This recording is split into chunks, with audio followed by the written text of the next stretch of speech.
boardroom's silence was deafening. The billionaire Chinese CEO, Mr. Liang, sat at the head of the polished mahogany table, his sharp gaze cutting across the room. His words flowed in rapid Mandarin, authoritative and sharp, but to the American executives surrounding him, they sounded like an unbreakable code. Sweat trickled down foreheads, pens tapped nervously, and eyes darted toward the door, hoping for the translators who were delayed. The company's future hung in the balance. This deal was supposed to be the triumph of the decade, the partnership that would secure billions and cement reputations. Yet here they were, powerless, unable to understand a single word of the man who held their fate in his hands. The CEO of the American company whispered in frustration, "We're losing him. He thinks we don't respect him." Liang's tone grew harsher, his brows furrowing, his voice filling the room with urgency and impatience.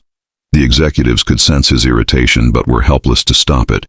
Meanwhile, just outside the room, a black kitchen helper named Darius carried a tray of water and fruit, his steps halting as he recognized the language. His grandmother had raised him in a Chinatown neighborhood, and though no one here knew, Darius spoke Mandarin fluently. His heart pounded. He knew he shouldn't interfere, yet every fiber of his being told him he might be the only one who could save this sinking meeting. The executives exchanged panicked whispers, each man and woman shrinking under the weight of Liang's words. "He's going to walk out," muttered one. "We can't afford to offend him," another hissed, clutching her notes that were now useless without translation. Liang slammed his hand on the table, startling everyone, and repeated his demand in Mandarin, slower this time, but still incomprehensible to the Americans. His eyes hardened, as though testing their competence, their worthiness. Darius lingered by the door, torn between duty and fear. He was just a helper, hired to refill water glasses, not to sit among titans of industry. Yet what he understood from Liang's words made his chest tighten. Liang wasn't insulting them, nor was he ready to leave. He was warning them, laying out a vision, even offering them a chance to gain his trust if only they could respond. Darius's mind raced. Should he step in? Would they laugh at him, dismiss him, or worse, fire him for overstepping? Still, he couldn't watch this company crumble over something he could easily fix. Summoning courage, he cleared his throat softly, his voice shaking at first, but clear enough to silence the whispers. "Excuse me, sir. I think I can help." The room froze, dozens of eyes turning toward the kitchen helper who dared to speak, in a space reserved for millionaires and billionaires. At first, disbelief painted every executive's face. The American CEO, red with embarrassment and confusion, snapped, "This isn't the time, Darius." But Mr. Liang raised his hand, his eyes narrowing, not in anger, but in curiosity. He studied the young man, noting the confidence beneath his nerves. Darius swallowed hard and spoke directly to Liang in Mandarin, his tone respectful but firm. "Sir, they don't understand, but they want to. If you allow me, I can translate your vision." Gasps echoed around the room.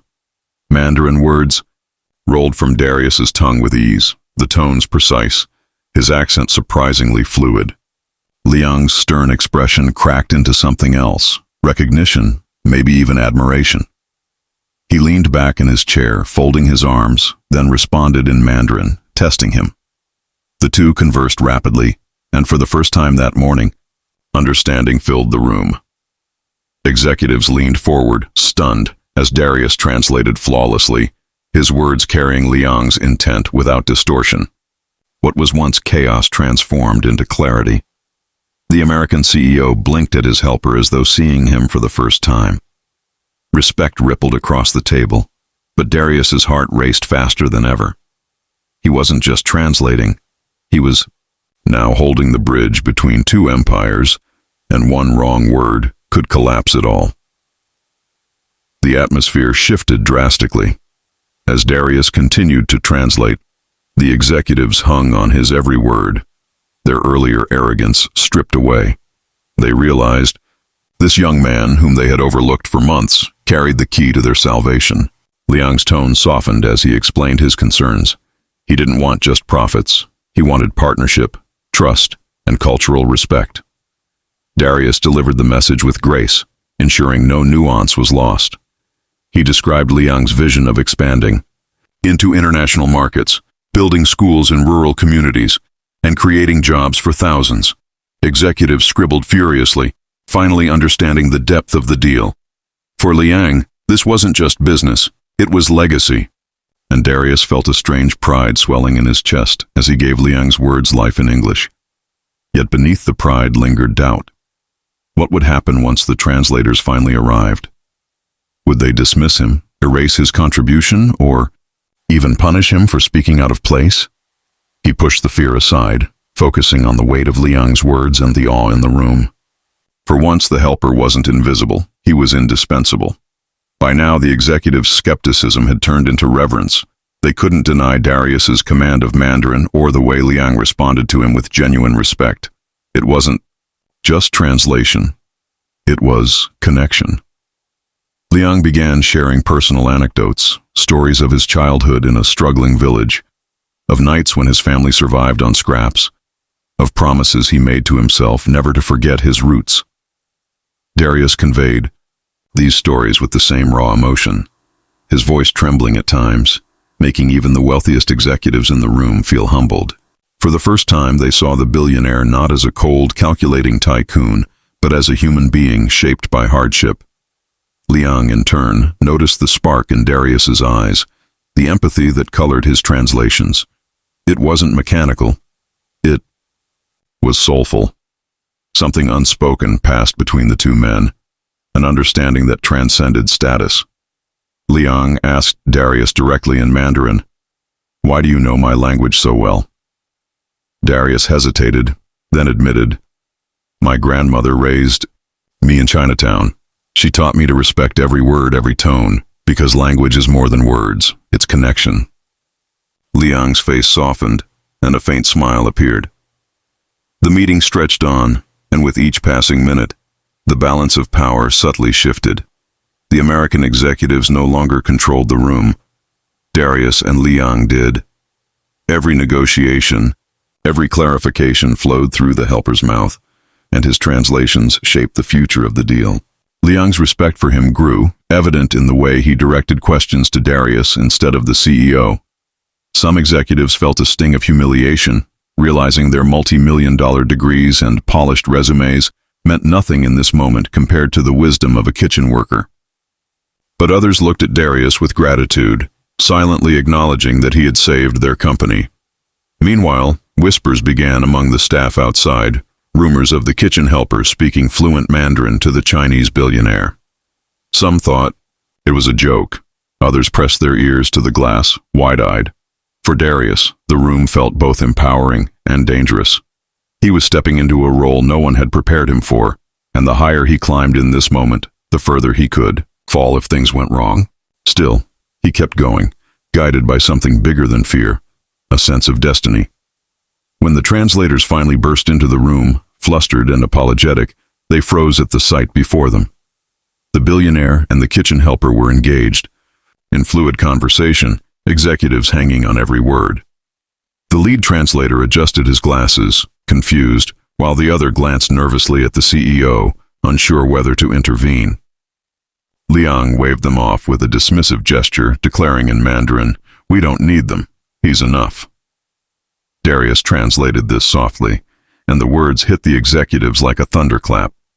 The hired professionals, paid handsomely for their skills, were dismissed in favor of a man who usually scrubbed dishes.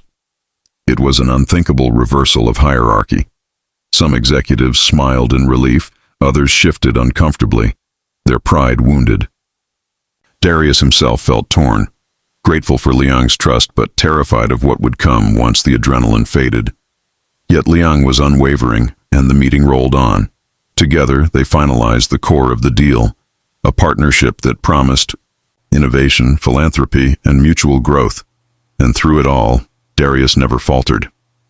As the meeting drew to a close, the American CEO finally found his voice. He looked at Darius, struggling to form words. You saved us," he admitted, his voice heavy with awe. The room echoed with nods of agreement. Executives who had never spared Darius a glance now looked at him with respect, even envy. Liang rose from his chair, walking slowly toward Darius. The room held its breath. Would he scold the helper for daring to step into the spotlight? Instead, Liang placed a firm hand on Darius's shoulder and said in Mandarin, "Never let anyone tell you that your place is small. Today, you were the bridge between worlds." Darius D. spent his life unseen. Those words were worth more than money. Liang then turned to the executives and said in English, his accent thick but clear, "This man is not your helper. He is your future." The store meeting spread like wildfire. Within days, whispers turned into headlines. Kitchen helper saves billion-dollar deal by speaking Mandarin. Social media exploded with admiration, calling Darius a hidden genius, a modern-day hero. Some criticized the executives for their blindness, asking how such talent could be ignored. The American company. The first real test of Darius's new role came sooner than he expected. Liang had arranged a high-stakes negotiation with a group of European investors who had always been skeptical of Chinese partnerships. The room was filled with tension as translators prepared themselves, but once again Liang surprised everyone by signaling to Darius to stand beside him. Murmurs rippled through the investors, some smirking at the sight of a young black man in a tailored but slightly ill-fitting suit, clearly new to such gatherings. Yet Darius held his ground, his posture straight, his eyes steady. He translated not only the words but the emotions behind Liang's statements, weaving metaphors that bridged cultural gaps, drawing from his own experiences of being caught between worlds. At one point, when a German investor challenged Liang's intentions, Darius responded with a proverb in Mandarin before translating it into German-accented English, his delivery so precise that even the skeptical investor leaned back, speechless. The room shifted. What had begun as resistance turned into curiosity. When the meeting ended in success, Liang placed his hand briefly on Darius's back, guiding him out like a father proud of a son. For Darius, it was proof that he was no longer an outsider looking in. He was a player at the table. But success brought enemies. Within Liang's own company, whispers of resentment grew louder. Senior advisors felt undermined, questioning why a man with no degree, no corporate background, and no elite bloodline had been given such responsibility. "He's just a kitchen boy." One of them spat behind closed doors. Another sneered, "This is sentimental nonsense. Mr. Liang is blinded by charity." These words reached Darius eventually, not because he wanted to hear them, but because envy has a way of seeping through walls. He lay awake at night in his modest Shanghai apartment, staring at the ceiling fan, his chest heavy with doubt. Was he truly qualified, or was he simply living a borrowed dream that could collapse any moment? Yet every morning he rose, ironed his suit, and walked into Liang's office with quiet determination. He reminded himself of his grandmother's words, "Respect cannot be faked. Either people feel it, or they don't."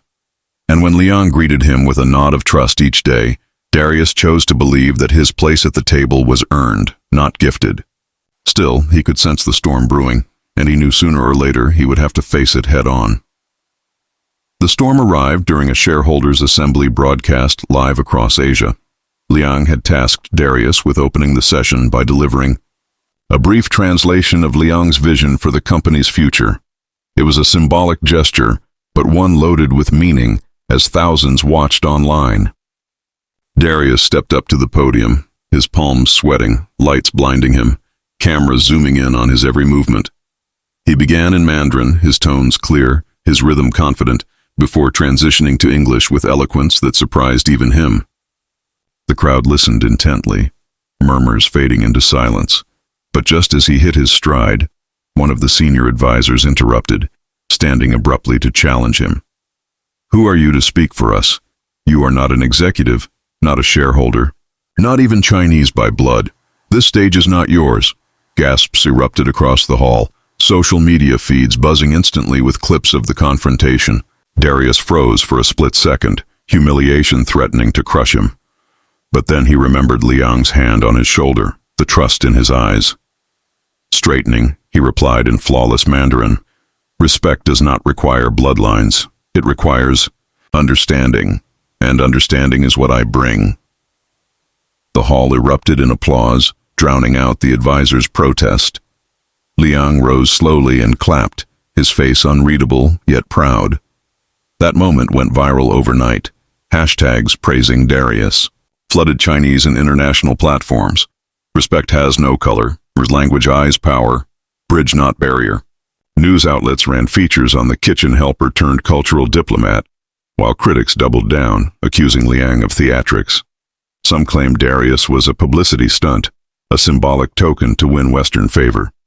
Others, however, defended him fiercely, pointing out the sincerity of his words and the authenticity of his connection to Liang. For Darius, the sudden fame was dizzying. Strangers recognized him on the street, asking for selfies, calling him the voice between worlds. Yet he remained humble, often retreating to quiet tea houses where he could breathe, sip jasmine tea, and remind himself of the journey that had brought him here. Still, with fame came new responsibilities. Liang's empire was expanding rapidly, and with every new market entered, Darius's role grew heavier. The weight of expectation pressed on his shoulders, but he carried it silently, determined not to let his mentor or himself down. Despite the external noise, Liang and Darius's bond deepened. Liang began inviting him not only to business meetings but to family dinners, where Darius sat beside his children, teaching them English idioms while they taught him Chinese calligraphy. The warmth of these evenings contrasted sharply with the ruthless world of business, reminding Darius that beneath the billionaire's cold exterior was a man who valued loyalty above all. Liang confided in him stories he never shared publicly, about betrayals, about how his first business partner had stolen millions, about the loneliness of power. Darius listened, offering words that were simple yet comforting. For Liang, it was refreshing to speak without fear of hidden agendas. For Darius, it was humbling to be trusted with secrets worth more than money. But these moments also made him realize something deeper. He was no longer just a translator or helper. He was becoming a confidant, perhaps even the heir to a philosophy that saw business not as exploitation, but as responsibility. That realization both inspired him and terrified him. However, fate has a cruel way of testing bonds. A scandal erupted when leaked emails suggested that Liang's company had exploited loopholes in international trade laws. Rivals seized the moment, painting Liang as corrupt and dishonest. The media frenzy was relentless. Investors panicked, and protests erupted in several cities. Darius found himself caught in the middle, attacked online as the face of a corrupt empire. It stung deeply, especially because he had believed so strongly in Liang's integrity. Doubts crept in. What if the whispers were true? One evening, he confronted Liang directly, asking him in Mandarin, "Tell me the truth. Did we cheat?" Liang's eyes, usually steady, flickered with pain. "No," he said quietly, "but the world will believe what it wants." Darius searched his face, and though he wanted to trust him, the seed of uncertainty took root. The next day, advisors urged Liang to distance himself from Darius, claiming the young man had become a liability. But Liang refused. "If the world turns against me, let it. I will not betray the one man who has never betrayed me." Those words were both a shield and a burden, binding Darius even tighter to Liang's fate. The pressure escalated when the Yao government launched a formal investigation. Meetings that once felt like victories now resembled interrogations. Darius had to translate accusations sharp as knives, each word dripping with suspicion. He felt like a blade cutting both ways, carrying Liang's defense to officials while absorbing their scorn in return. Nights grew sleepless, haunted by headlines calling him a fraud. Yet through it all, Liang remained calm, his discipline unshaken. "Storms pass," he told Darius over late-night tea. "What matters is whether we stand when the sky clears." But Darius wasn't sure. He had seen men destroyed not by guilt, but by perception. and perception was a beast that once unleashed could not be tamed. In the quiet of his apartment, he questioned whether loyalty to Liang would ruin his future. Was he blindly following a man accused of corruption, or was he standing by a friend in need? The line between wisdom and foolishness blurred with every headline. Just when the empire seemed ready to crumble, an unexpected twist surfaced. A whistleblower came forward, not against Liang, but against his rivals. Documents revealed a conspiracy to frame Liang, orchestrated by competitors who feared his growing dominance. The narrative flipped overnight. Media outlets scrambled to retract their stories, investors rushed back, and protesters vanished like smoke. Liang's reputation, once in ashes, rose even stronger, and at the center of the vindication was Darius, whose unwavering translations during interrogations had preserved Liang's intent without distortion, keeping the truth alive until it could surface. Liang publicly credited him during a press conference. When the world doubted me, he carried my voice. Without him, perhaps none of you would have waited to see the truth. Cameras captured Darius fighting back tears as the crowd applauded.